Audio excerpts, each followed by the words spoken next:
ಪರಿಷತ್ನ ಅಧ್ಯಕ್ಷರಾಗಿರುವಂತಹ ಡಾಕ್ಟರ್ ಮಹೇಶ್ ಜೋಶಿ ಅವರಿದ್ದಾರೆ. ಅವ್ರನ್ನ ಮಾತನಾಡ್ಸ್ಕೊಂಡಿರ್ತೀನಿ.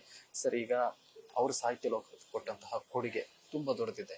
ಇವತ್ತು ಅವರು ವಿಧಿವಶರಾಗಿದ್ದಾರೆ. ಈ ಕನ್ನಡ ಸಾಹಿತ್ಯ ಪರಿಷತ್ ಏನಾದರೂ ವಿಶೇಷವಾಗಿ ಗೌರವ ಕೊಡುವಂತ? ಖಂಡಿತವಾಗಿಯೂ ವಿಶೇಷವಾಗಿರ್ತಕ್ಕಂಥ ಗೌರವ. ಸಾಹಿತ್ಯ ಮತ್ತು ಭೈರಪ್ಪನವ್ರನ್ನ ನಾವು ಬೇರ್ಪಡಿಸೋದಕ್ಕೆ ಸಾಧ್ಯನೇ ಇಲ್ಲ.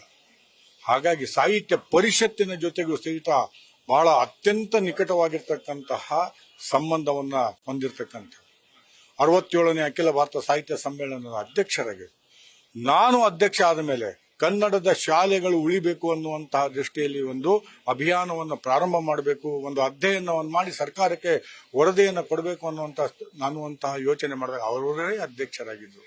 ನಾವು ಒಂದು ವರದಿಯನ್ನು ಸಹಿತ ಕೊಟ್ಟಿರ್ತಕ್ಕಂಥದ್ದು. ಜೊತೆಗೆ ತಮಗೆಲ್ಲ ಗೊತ್ತಿದೆ, ನನಗೆ ಒಂದು ಸಾಹಿತ್ಯ ಪರಿಷತ್ತಿನ ಅಧ್ಯಕ್ಷನಾಗಿ, ಜೊತೆಗೆ ಭೈರಪ್ಪನವರ ಅಭಿಮಾನಿಯಾಗಿ, ಎಲ್ಲಕ್ಕಿಂತ ಹೆಚ್ಚಿನದಾಗಿ ಒಬ್ಬ ಕನ್ನಡಿಗನಾಗಿ ನನಗೆ ಅತ್ಯಂತ ದುಃಖ, ಕೊರತೆ ಅಂತಂದ್ರೆ ಇಂತಹ ಶ್ರೇಷ್ಠ ಕಾದಂಬರಿಕಾರನಿಗೆ ಜ್ಞಾನಪೀಠ ಬರಲಿಲ್ವಲ್ಲ ಅನ್ನುವಂಥ ಅದೊಂದು ನನಗೆ ಅಳಿಸಲಾರದಂತಹ ನೋವು ಅನ್ನುವಂಥದ್ದು.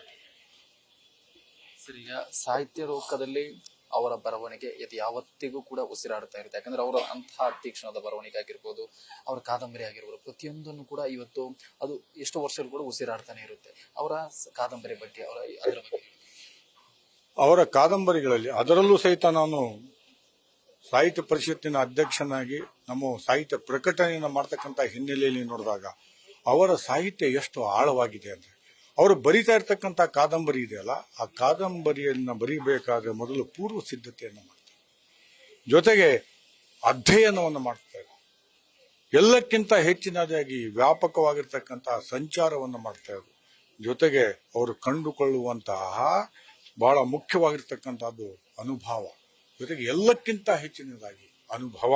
ಹಾಗಾಗಿ ಇವರ ಸಾಹಿತ್ಯ ಇದೆ, ಇವರ ಕಾದಂಬರಿ ಇದೆಯಲ್ಲ, ವಾಸ್ತವಿಕವಾಗಿರ್ತಕ್ಕಂಥ ನೈಜ ಜೀವನಕ್ಕೆ ಹತ್ತಿರವಾಗಿರ್ತಕ್ಕಂತಹ ಕಾದಂಬರಿ. ಕನ್ನಡ ಸಾಹಿತ್ಯ ಪರಿಷತ್ ಅಧ್ಯಕ್ಷ ಕೂಡ ಆಗಿದ್ರು, ಅವರು ಸಾಹಿತ್ಯ ಸಮ್ಮೇಳನ ಅಧ್ಯಕ್ಷರಾಗಿದ್ರು. ಮತ್ತೆ ಅವರು ಏನಾದ್ರೂ ಸಾಹಿತ್ಯ ಲೋಕದಲ್ಲಿ ಒಂದಿಷ್ಟು ಅಭಿವೃದ್ಧಿಯಾಗಬೇಕು, ಏನಾದ್ರೂ ಸಲಹೆ ಏನಾದ್ರೂ ಕೊಟ್ಟಿದ್ರೆ? ಖಂಡಿತವಾಗಿಯೂ ನಾನು ಸಾಹಿತ್ಯ ಪರಿಷತ್ತಿನ ಅಧ್ಯಕ್ಷನಾದ ಮೇಲೆ ನಾವು 2 ಕನಸನ್ನ ಇನ್ನೂ ಇಟ್ಕೊಂಡಿದ್ದೀವಿ. ಇದು 2 ಕನಸಾಗಿಯೇ ಇರುತ್ತೋ ಅಥವಾ ಹೇಗೆ ಅನ್ನುವಂಥದ್ದು ಸಹಿತ ಇದೆ. ಒಂದನೇದು ಕನ್ನಡ ಅನ್ನದ ಭಾಷೆ ಆಗಬೇಕು, ಮತ್ತು ಯಾವುದೇ ಕಾರಣಕ್ಕೂ ಕನ್ನಡದ ಶಾಲೆಗಳು ಮುಚ್ಚಬಾರದು ಅನ್ನುವಂಥದ್ದು, ಅದು ನಾವು ಅವ್ರು ಹಾಕಿಕೊಟ್ಟಿರ್ತಕ್ಕಂಥದ್ದು. ಅದೇ ಮಾರ್ಗದಲ್ಲಿ ನಾವು ನಡೀತಕ್ಕಂಥ ಕೆಲಸವನ್ನು ಮಾಡ್ತೀವಿ.